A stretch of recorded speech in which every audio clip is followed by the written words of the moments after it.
Here we go.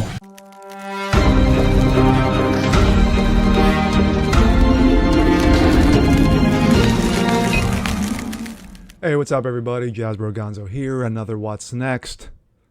Happy Tuesday. Yes. It's 2022, but for this person, 2021 is not gone. New year, sadly, same race lady. Yes, we're talking about the wonderful Joyless Reid. Yes, that wonderful woman who sees everything from a prism of race. Screw common sense, facts, critical thinking. None of that. No. It's always about oppression, patriarchy, and flat out whiteness. Let's take a look. This comes out of Breitbart. MSNBC's Reid. Selfish white Christians conservatives think America was built for them. Yes. MSNBC's anchor, Joyless Reid, you know, race clown, race lady, the racism that occurs on her show every single night for the people who actually watch. I think there's maybe 5 or 10 of them. On Monday, her show was that Republicans, white so-called Christian conservatives, were selfish. People who think America was built for them. Reid said, they're white so-called Christian conservatives who feel like the country was built for them, so everyone but them needs to suck it up and let them have their way or else. Their party, the Republicans, have gone from pretending to be the party of personal responsibility to unmasking themselves as the party of selfish people that cannot play well with others. Wow. The pot calling the kettle. Woo! And they even have their own cable networks, plus something called Getter, which kind of sounds like porn. Moving on. Yeah, just because Rogan basically told Twitter to go fuck themselves, and I'm going to Getter. Yeah, okay. She added, so the special citizen says, I don't want to wear a mask, and if you try to attack me, I'll attack the low-wage clerks at the store or Burger King. I don't want to get the vaccine either. If people get sick from me, oh well, not my problem. Joe Rogan said it's fine. My kids are going to mask up and protect those other kids. F those other kids. Their parents are probably commies anyway. Which usually means people who want rights for other people who don't give a damn about what happens to them. Reid concluded, so this midterm election year, we're going to find out which brand of citizenship is stronger. The answer will tell us whether our democracy is strong enough to survive. Now, let's just hear from the lovely race lady. Still in the middle of a congressional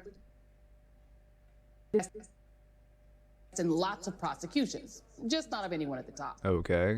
None of the presumed planners have been charged with anything, including Donald Trump. The U.S. officially became a declining democracy in 2021. But yet, you still have over 200 of those arrested, still in prison, still in jail in the county lockup, and not being charged with anything. Essentially dropped its support for democracy in favor of ruling this country by any means necessary, passing hundreds of Jim Crow-style laws that attempt to block any voters who likely won't vote Republican from the polls, mainly black and brown voters, of course, enacting bizarre redistricting maps, and even empowering local Republicans to overturn lawful elections. And so we are confronted, as we start this new year, with two very different concepts of citizenship that are struggling to exist in the same society. There's one which says that, particularly when faced with a crisis, that as a member of a national community, I should do what I can to help other people, that we should help other people as a society. So if people are poor or hungry, we should pass laws making food and resources available. Or if people are getting sick, I should put on a mask and get myself and my family vaccinated, so not only do we not get sick, we don't risk getting other people and other people's grannies sick. And we should take care of the planet, since we all have to share it.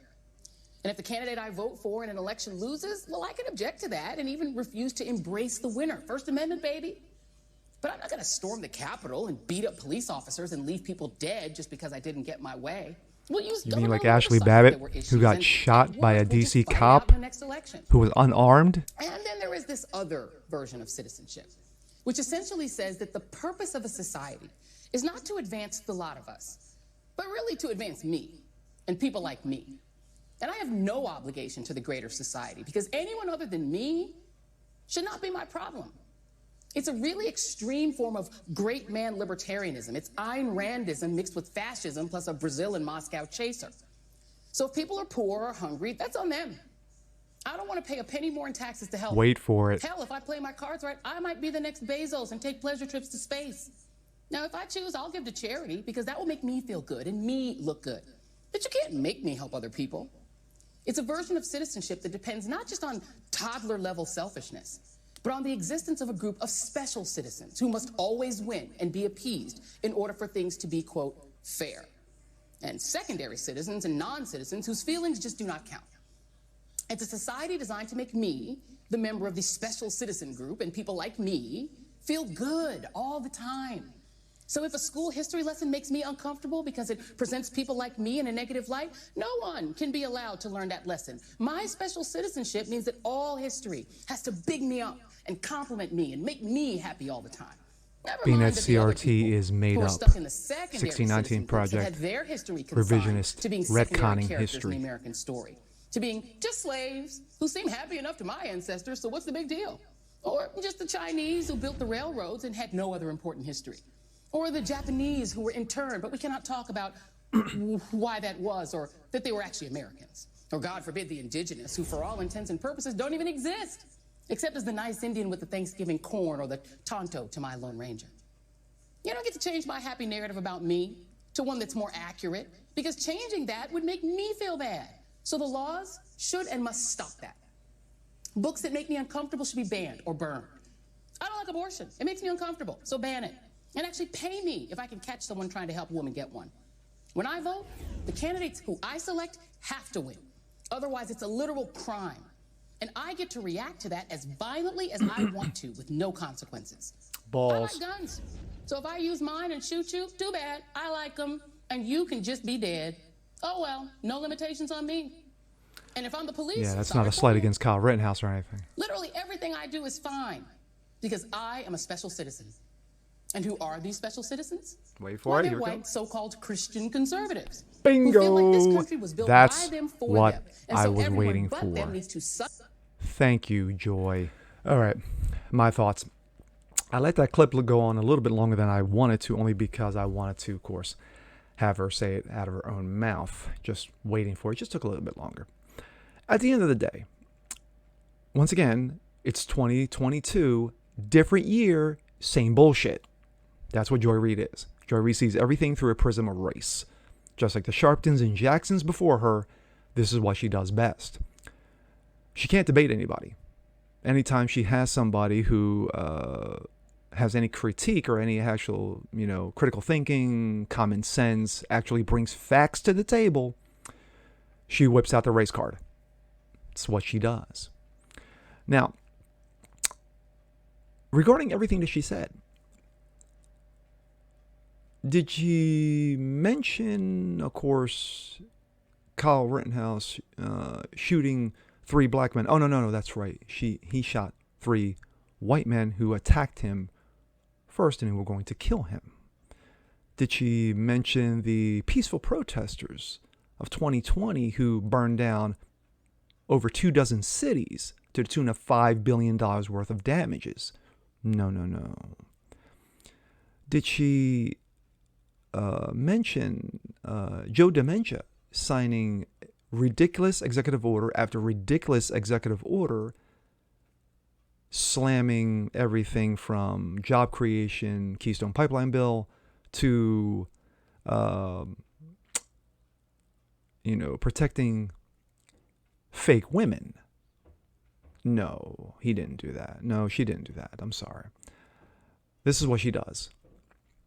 So in her first part, she mentions about laws being passed, protecting people, the poor, helping out, communities' involvement. That is conservatism. Plain and simple, it's conservatism. Her second part was purely democratic, and that is what she does. She's an ass clown. She's a racist hag. And for the 5 or 10 people that actually watch her, mainly family members, yeah, you may want to change the channel. It's 2022 after all. Try something else. And with that being said, I'm Jazz Berganzo. This is What's Next. Want to see more just like this? Please leave a comment below. Like it, share it, subscribe to it. And we'll catch you guys again next time. Peace.